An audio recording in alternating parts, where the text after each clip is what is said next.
Rehmannia is like, I love Rehmannia. If I could just be with it for the rest of my life, I would be happy.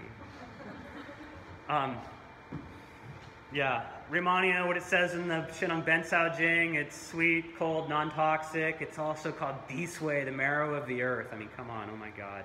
I remember being in the garden and it was raining and it was, the Huang was poking out the side of the bed and it was orange and it was just calling, and this was the first time I'd ever had it fresh. I picked it out of the ground and I ate it, and it was just like so amazing to have that experience. I could feel it, like, you know, like so anyway, we'll get back to that in a second. Because that's Xian Huang, fresh Huang. So this Huang that they're describing, Gan Huang, is more consistent with what we have over there as Sheng Huang. Let's pass these around. So this is Sheng Di. This is what we'll talk about now. This is called, actually, they're describing it as Gan Huang. Gan means dried. That's actually dried.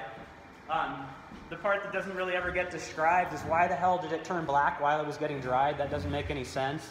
And that's the little hidden part that I would love to share if I have time. So, Sheng Jing treats fractures, falls, severed sinews, damage to the center, drives out blood impediment, fills the bone and marrows, and grows the flesh. It's great. Huang Earth Yellow, here is some that's being harvested in its Daodi region. Like, you know, I've harvested a lot of it, and my tubers are like this big. I've grown it in LA, I've grown it, and I've grown it in Seattle. So, processing methods in the Han Dynasty, it was steamed, and then they twist out the juice. In the Han Dynasty, in the Shanghanlun, they'll use it in Baihe Dihuang Tong, which is a formula with white lily bulb, and Dihuang juice. So they're juicing it. And I mean, that would be amazing too. I would love to have some Dihuang juice. Wine steeping, steam and mixed with wine and steamed again. And then a repeated steaming method, long boiling, honey fried. Song Dynasty, we have more methods, again with 9 steamings with alcohol and sun drying.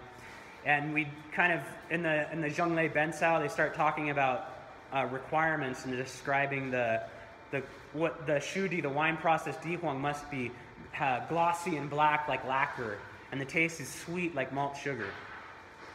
In the Ming Dynasty, we have more processing methods. The most interesting one would be the Shaoren methods. So now clinically, a lot of times people they have Dihuang, and it's too sticky and cloying, particularly Shu Dihuang. And if you have poor digestive function, like your spleen digestive function is not that good, or your spleen and pancreas, however you think about digestive enzymes, the qihua, or the transforming and transporting function of the spleen, and it's too sticky. It causes this accumulation in the jiao, in the middle jiao, or the stomach and the spleen, and a lot of times this will cause like abdominal upset, borborygmus, and diarrhea, or sticky poop. And diarrhea. So one of the methods is they'll add, like these days people will say add Aucklandia, Mushong, and add Shaoren, the cardamom, or Amomum villosum, to help strengthen the spleen to reduce the kind of sticky cloyingness of the Shu Dihuang. And so this is, in the Ming Dynasty, they start incorporating this idea of using a medicinal to help balance out the sticky cloyingness of the wine processed Dihuang. In the Qing Dynasty, then we start having a variety of different methods with heat and wrapping it in paper and frying it and with milk and salt and herbs and blah, blah, blah. And at this point today, we pretty much just have these 3 methods in the US. All we pretty much ever see is Shengdi and Shudi, the 2 I passed around. Xiandi is this, where it's dried or it's fresh. It's just not processed. So Xian Huang is sweet, bitter, and cold. It enters the heart, the liver, and the kidney. It clears heat, generates fluid, cools the blood, and stops bleeding. So, you know, I was down in LA, and I hate LA. So I don't live there anymore. And living in LA gave me, I would say, heart fire. It made me very, you know, and that started with the liver constraint and the anger that turned to fire. And so I started working in the garden, you know, that was kind of part of my antidote for being in LA, because seriously, those people need grounding, you know, and also working in the dirt increases serotonin levels, so then they could stop taking the antidepressants you need to live in LA.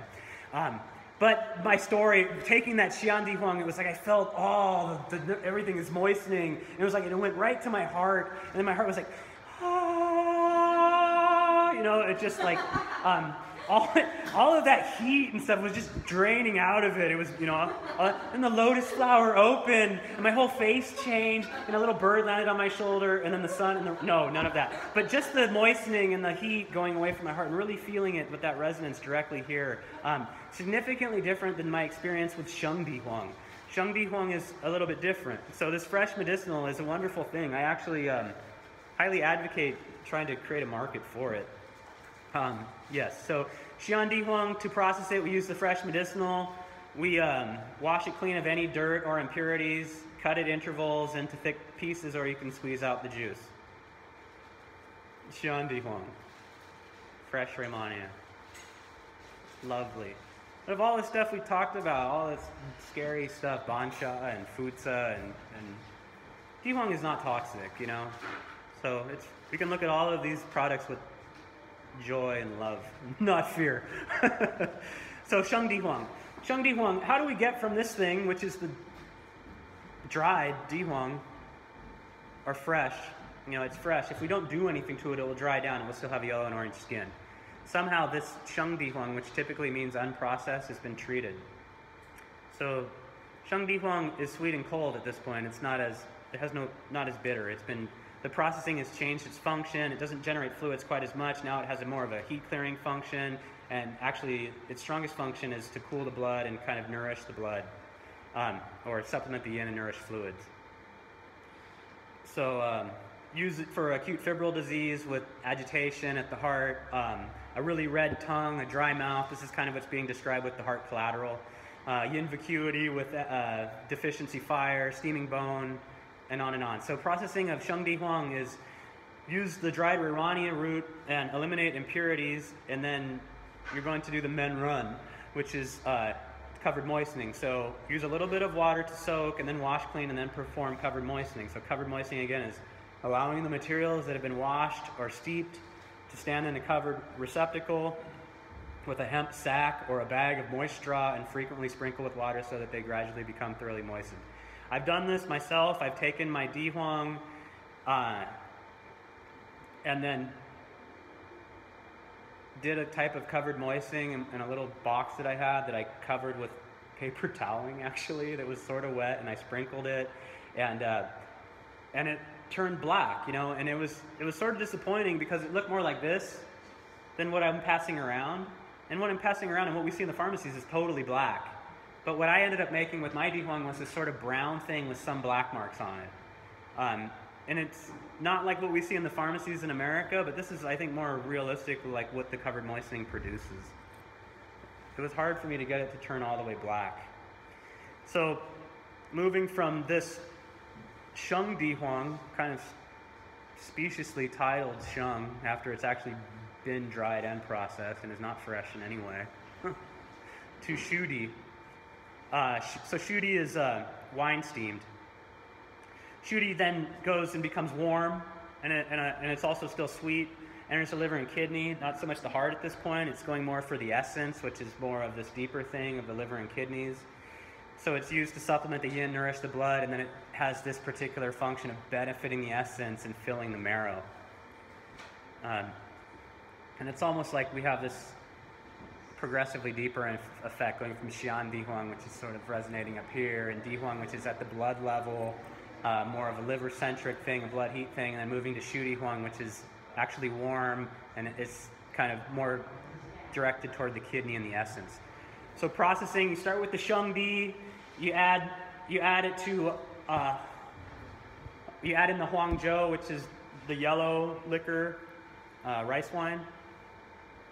Put inside a jar or any suitable container that's airtight, watertight, and then just steam it until it's all absorbed or until it's developed this really black, lacquery appearance. Take out and dry in the sun. The recommended, or you can dry under heat at 50 degrees Celsius for 12 hours until the sticky liquid on the surface is a little dry, and then cut into slices and then finish drying. For every 100 kilograms of Sheng Di, use 30 kilograms of wine. So again, starting with Sheng Di, you ensure it's been washed. You mix with the Huangzhou, and then put inside a suitable container this is what I constructed because I had like, you know, this much Huang, or a tiny amount of Sheng that I had harvested. Steam it until all the juice has been absorbed and the taste is shifted towards sweet, and then take out, and then dry until the surface is not sticky, and then cut, and then finish drying, and ideally you'll end up with this wonderful looking thing, which is, you know, has the appearance of the black lacquer, and we've done this, and that's great. So another way is to just